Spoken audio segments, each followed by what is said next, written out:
Video like जरूर कर लीजिए और ऐसे वीडियो लगातार फ्री में पाने के लिए चैनल को तुरंत सब्सक्राइब कर लीजिए और बेल आइकन को जरूर टैप कर लीजिए ताकि आगे भी सारे वीडियो आपको मिलते रहे। यूट्यूब में फॉलो करते हैं तो प्लीज ये वाला फ्री टेलीग्राम चैनल जरूर ज्वाइन कर लीजिएगा। सारे नोटिफिकेशन सारे अपडेट यहीं पे आते हैं, ध्यान रखिएगा। सारे क्वेश्चन अटेम्प्ट करिए और स्कोर अपना तुरंत कमेंट करके बताइए कितने सही हो रहे हैं कितने गलत हो रहे हैं, जल्दी से कमेंट करके बताइए। मेरा नाम है वैभव और आप लोग देख रहे हैं UPPSC best online coaching YouTube channel. दोस्तों आज के इस वाले वीडियो में जो हम 780 पेजेस में से ज्योग्राफी वाले सेक्शन को कवर अप कर रहे हैं, सो उसी क्रम में आगे बढ़ेंगे। जो इरिगेशन से रिलेटेड जो परियोजनाएं थी उनको हम लोग कवर अप कर रहे थे, तो लास्ट वीडियो तक हमने उसको कवर अप किया है। आज जो है ये वाला टॉपिक पूरा फिनिश हो जाएगा। सो आगे बढ़े इससे पहले जस्ट इतना सा कहूँगा कि अगर पहली बार चैनल पर आए हैं तो चैनल को सब्सक्राइब करना और नोटिफिकेशन बेल के आइकन को प्रेस करना बिल्कुल ना भूलिएगा। ये बहुत ज़्यादा इंपॉर्टेंट नोट्स हैं, 780 पेजेस का। अगर ये पीडीएफ आप कंप्लीट कर लेंगे उसके बाद ना तो आपसे यूपी पीसीएस रुकेगा, ना ही आरओ ना बीईओ, हर एक एग्ज़ाम में आप बेहतरीन परफॉर्म करेंगे। सो आइए अब शुरू करते हैं आज के अपने सेशन को। आज जो सबसे पहला यहाँ पर हमारा है वो है आपका करजन बांध। करजन बांध की बात करें, कौन सी रिवर पर ये लोकेटेड है? करजन नदी पर। कहाँ पर ये है? तो नर्मदा जिला जो गुजरात राज्य का है वहाँ पर राजपीपला के पास में ये लोकेटेड है। एग्जामिनेशन में ये जो आपसे पूछा जाता है एग्जैक्टली बांध कहाँ पर है, कौन से स्टेट में है, कौन सी रिवर पर ये बना हुआ है, यही सब पूछा जाता है। सो एक एक चीज़ यहाँ पर आप लोग याद करते हुए चलिएगा। इसके बाद नेक्स्ट हम बात करें तिलैया अथवा तैलिया बांध की, तो कहाँ पर है, कौन से स्टेट में? झारखंड में। कहाँ पर है? कोडरमा जिले में।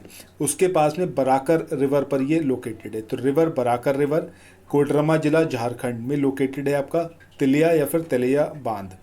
इसके बाद किसाऊ बांध, ये यमुना की जो सहायक नदी है टोंस, उस पर स्थापित किया जा रहा है। टोंस हिमाचल प्रदेश और उत्तराखंड की सीमा से होकर प्रवाहित होती है और इस परियोजना से मुख्यतः लाभान्वित होने वाले जो राज्य हैं वो उत्तराखंड और हिमाचल प्रदेश हैं। इसके बाद नेक्स्ट बात करते हैं गोदावरी रिवर पर स्थित बवली प्रोजेक्ट की। अब ये जो बवली प्रोजेक्ट है ये महाराष्ट्र और तेलंगाना की एक अंतर्राज्यीय अति विवादित बांध परियोजना है।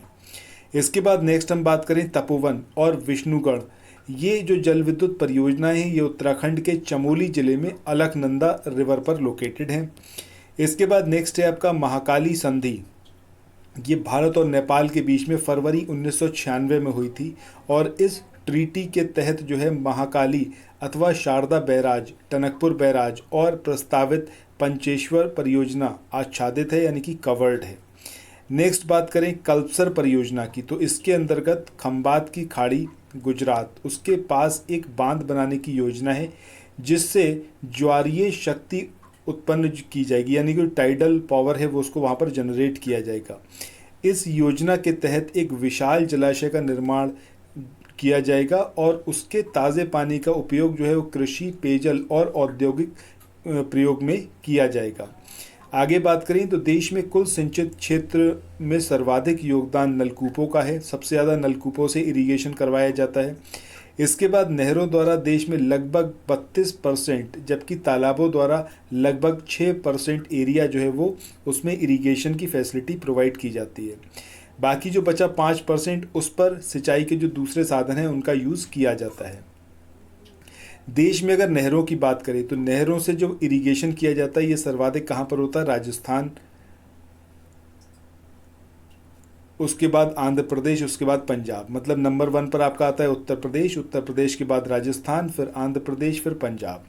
इसके बाद देश में तालाबों द्वारा जो सर्वाधिक सिंचाई होती है उसमें आंध्र प्रदेश है, उसके बाद आता है आपका दक्षिण भारत में तमिलनाडु। इसके बाद नेक्स्ट हम बात करें देश में नलकूपों द्वारा सिंचाई जो की जाती है उसमें शीर्ष स्थान पर कौन है? उत्तर प्रदेश है, उसके बाद पंजाब, फिर बिहार का स्थान दूसरे और तीसरे स्थान पर आता है। इसके बाद नेक्स्ट पॉइंट की बात करें तो यहाँ पर बताया गया है कि माही बजाज सागर बांध, ये माही रिवर के पास में एक बांध है और ये राजस्थान के बांसवाड़ा जिले में लोकेटेड है। ये जो बांध है ये राजस्थान का सबसे लंबा और दूसरा सबसे बड़ा बांध है। इसके बाद कदाड़ा बांध, ये गुजरात के महिसागर जिले में माही नदी पर लोकेटेड है और इसका निर्माण 1990 में हुआ था। नहर भारत में सिंचाई का दूसरा प्रमुख साधन है जिसके द्वारा तकरीबन 24.54% भूभाग कवर्ड है या फिर उसमें सिंचाई होती है। नहरों द्वारा देश के कुल सिंचित क्षेत्र का लगभग सर्वाधिक विस्तार जो है वो कहाँ पर है आपका उत्तर प्रदेश में। इसको अभी हमने देखा है, उसके बाद फिर राजस्थान का नंबर आता है। सो ये सारी बात थी जो हमारी इरिगेशन से रिलेटेड परियोजनाएं थी। इसके बाद नेक्स्ट पॉइंट की बात करते हैं या फिर नेक्स्ट टॉपिक की। ये है आपका भारत की कृषि यानी कि एग्रीकल्चर इन इंडिया। ये बहुत इम्पॉर्टेंट है। अब कृषि की बात करें तो कृषि की दृष्टि से भारत एक महत्वपूर्ण देश है। क्यों? क्योंकि इंडिया जो है वो अपना कृषि प्रधान देश है। आधी से ज़्यादा आबादी तो हमारी कहाँ गांव में रहती है और एग्रीकल्चर में इन्वॉल्व है। रीज़न बीइंग कि सबसे ज़्यादा जो है वही एक काम है जो गांव में किया जाता है, वो एक खेती। ठीक है, तो भारत की आर्थिक समीक्षा 2020 के अकॉर्डिंग देश की आबादी का तकरीबन 50% कृषि क्षेत्र में रोजगार प्राप्त करता है। ठीक है, सबसे ज़्यादा रोजगार देने वाला क्षेत्र ये हो गया। और देश के सकल घरेलू उत्पाद यानी कि जीडीपी में इसकी हिस्सेदारी कितनी है? 15%। ये डेटा आर्थिक समीक्षा 2020 के अकॉर्डिंग है। देश में प्रथम कृषि विश्वविद्यालय की स्थापना 1960 में हुई थी और भारत के जो प्रथम प्रधानमंत्री हैं जवाहरलाल नेहरू, इनके द्वारा 17 नवंबर 1960 को उत्तर प्रदेश कृषि विश्वविद्यालय के रूप में इसका उद्घाटन पंतनगर उत्तराखंड में किया गया था, जब वो उत्तराखंड मतलब उत्तर प्रदेश का ही हिस्सा हुआ करता था। बाद में इसका नाम चेंज करके गोविंद बल्लभ पंत कृषि एवं प्रौद्योगिकी विश्वविद्यालय कर दिया गया। मूव ऑन करते हैं आगे। अगला ये जो है ये काफ़ी इंपॉर्टेंट पॉइंट है। इसमें बात हो रही है कृषि के अलग अलग प्रकार की। सबसे पहले बात करें प्रारंभिक जीविका निर्वाह कृषि, यानी कि इसके नाम से पता चल रहा है कि ऐसी एग्रीकल्चर जिसके थ्रू अपनी जीविका चलाई जा सकती है, अपना भरण पोषण किया जा सकता है। तो इस प्रकार की कृषि भारत के कुछ भागों में अभी भी की जाती है। प्रारंभिक जीवन निर्वाह कृषि भूमि के छोटे टुकड़ों पर आदिम कृषि औजारों जैसे कि लकड़ी के हल हो गए, डाडू हो गए, खुदाई करने वाली छड़ी हो गई और परिवार अथवा समुदाय श्रम की मदद से इसको किया जाता है। इस प्रकार की कृषि प्रायः मानसून, मृदा की प्राकृतिक उर्वरता और फसल उगाने के लिए अन्य पर्यावरणीय पारिस्थितिकियों की उपयुक्तता पर निर्भर करती है। यह कर्तन दहन प्रणाली यानी कि स्लैश एंड बर्न कृषि है। उत्तर पूर्वी राज्य जिसमें आपके असम आता है, मेघालय आता है, मिजोरम और जो नागालैंड है उसमें इसे क्या कहा जाता है? झूम कृषि कहा जाता है। मणिपुर में पामलू और छत्तीसगढ़ के बस्तर जिले और अंडमान निकोबार द्वीप समूह में इसे जो है दीपा कहा जाता है। तो ये अलग अलग जगह पर अलग अलग नाम से इसको जाना जाता है।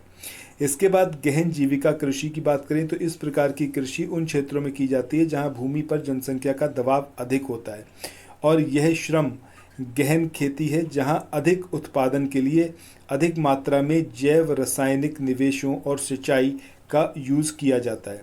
इसके बाद कमर्शियल एग्रीकल्चर की बात करें तो कमर्शियल एग्रीकल्चर इस प्रकार की कृषि के मुख्य लक्षण आधुनिक निवेशों जैसे कि अधिक पैदावार होने वाली बीज जो हैं उनका यूज़ करना, केमिकल फर्टिलाइजर्स का, इंसेक्टिसाइड्स का यूज़ करना, ये सब कुछ करा जाता है ताकि उच्च पैदावार प्राप्त की जा सके।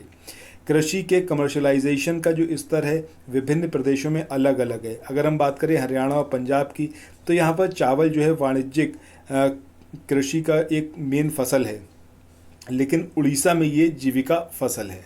इसके बाद रोपण कृषि की बात करें, रोपण कृषि भी एक प्रकार की वाणिज्यिक खेती है। इस प्रकार की खेती में लंबे चौड़े क्षेत्र में एकल फसल बोई जाती है, मतलब एक ही तरीके की फसल बोई जाती है। रोपण कृषि उद्योग और कृषि के बीच एक अंतरपृष्ठ यानी कि इंटरफेस है।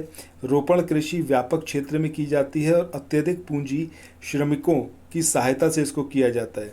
इससे प्राप्त सारा उत्पादन उद्योग के कच्चे माल के रूप में प्रयोग होता है और भारत में चाय, कॉफ़ी, रबड़, गन्ना, केला इत्यादि महत्वपूर्ण रोपण फसलें हैं। असम और उत्तरी बंगाल में प्रायः चाय, कर्नाटक में कॉफ़ी वहाँ की मुख्य रोपण फसल है। दोस्तों आज के इस वाले सेशन को यहीं पर एंड करते हैं। कल जो वीडियो आएगा उसमें हम देखेंगे कृषि जलवायु क्षेत्र, इस वाले टॉपिक को कल कवर अप करेंगे और कल यही वाला टॉपिक ख़त्म होगा। उसके बाद फिर जो है हम हरित क्रांति के तरफ चलेंगे और देखेंगे कौन कौन सी क्रांतियाँ जो हैं वो कौन कौन से क्षेत्र से रिलेटेड है। जाने से पहले बस इतना ज़रूर बोलूँगा कि चैनल को सब्सक्राइब करना मत भूलिएगा। इस वाले वीडियो को शेयर ज़रूर करिएगा, पसंद आया है तो लाइक का बटन ज़रूर प्रेस करिएगा। ये तीनों काम करना बिल्कुल मत भूलिएगा। तो फिर मिलते हैं नेक्स्ट वीडियो में। Till then thank you so much, have a nice day, bye bye.